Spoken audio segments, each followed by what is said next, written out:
आप सभी को नमस्कार। महिला सशक्तिकरण के लिए समर्पित कस्बा के आज के अंक में हम बात करेंगे भारतीय नारी शक्ति का प्रतिनिधित्व करने वाली उषा चौमर जी की। हमारे समाज में आज जो स्वतंत्रता और सुविधाएं मौजूद हैं, वो सालों पहले तक नहीं थी। हम सभी को ढेर सारी रूढ़ियों और प्रथाओं ने जकड़ा हुआ था। इसमें से एक प्रथा मैला धोने की भी थी। मैला धोने वाले लोग घर घर जाकर शौचालयों की सफाई करते थे। आज के अवसर पर हम आपके लिए लेकर आए हैं उषा चौमर की कहानी, जिन्होंने अपने जीवन के दौरान लंबे समय तक मैला धोने का काम किया।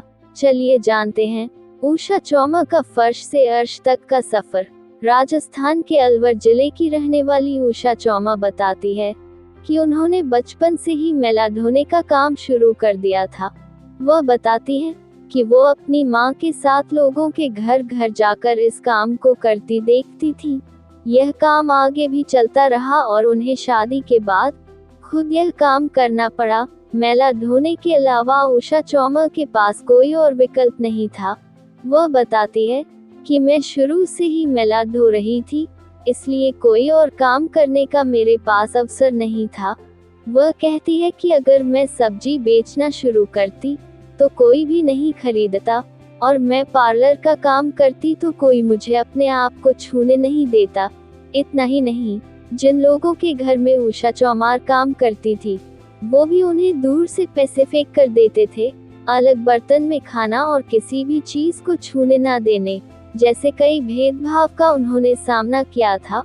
उषा चौमर ने इसी काम को अपनी जिंदगी और मजबूरी समझा हुआ था, लेकिन ऐसा नहीं था। साल 2003 में उनकी मुलाकात सुलभ इंटरनेशनल के संस्थापक डॉक्टर पाठक से हुई, जिन्होंने उन्हें इस काम को छोड़ कुछ और करने की सलाह दी। इसके बाद उषा चौमर के पास दिल्ली जाने का अवसर था, लेकिन उनके लिए अपने घर वालों को मनाना आसान नहीं था। हालांकि इस दौरान उनके पति ने मदद की और दिल्ली जाने के लिए परिवार को मनाया। उषा दिल्ली गई और उन्होंने वहां खूब सम्मान पाया, जो उन्हें 2003 से पहले कभी नहीं मिला था। उनका परिवार अलवर में था, इसलिए वो दिल्ली में ना रहकर वापस अलवर आई। इसके बाद उन्होंने मैला धोने का काम छोड़ नई दिशा सेंटर में काम सीखना शुरू किया। इस सेंटर में महिलाओं को अचार बनाना, बुनाई, कढ़ाई और ऐसे ही कई कामों की ट्रेनिंग दी जाती थी।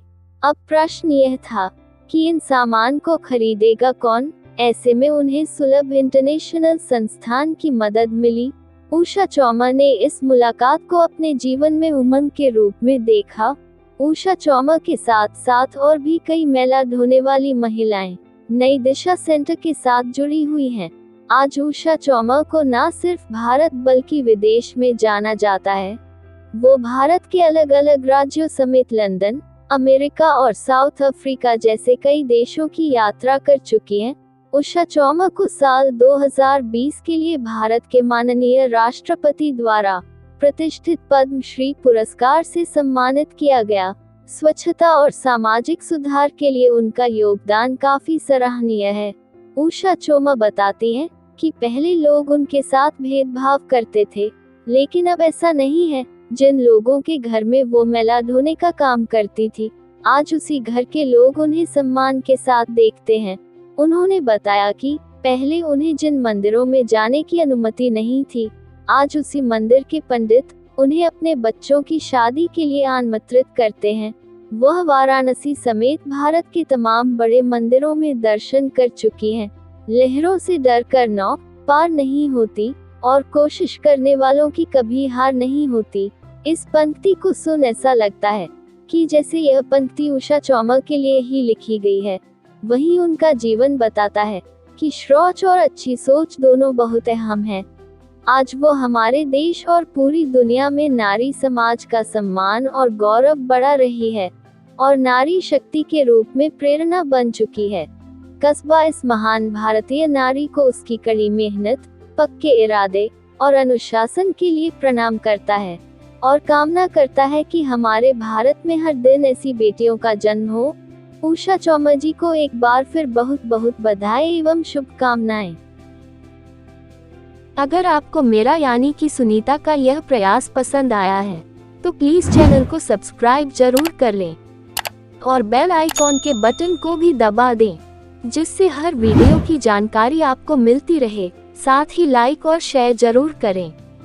आपके बहुमूल्य सुझावों की प्रतीक्षा में तथा मेरे द्वारा एक कभी न हार मानने वाली महिला उषा चौमर की सफलता की कहानी सुनने के लिए आपका बहुत बहुत धन्यवाद। आभार। आपका दिन शुभ हो, मंगलमय हो।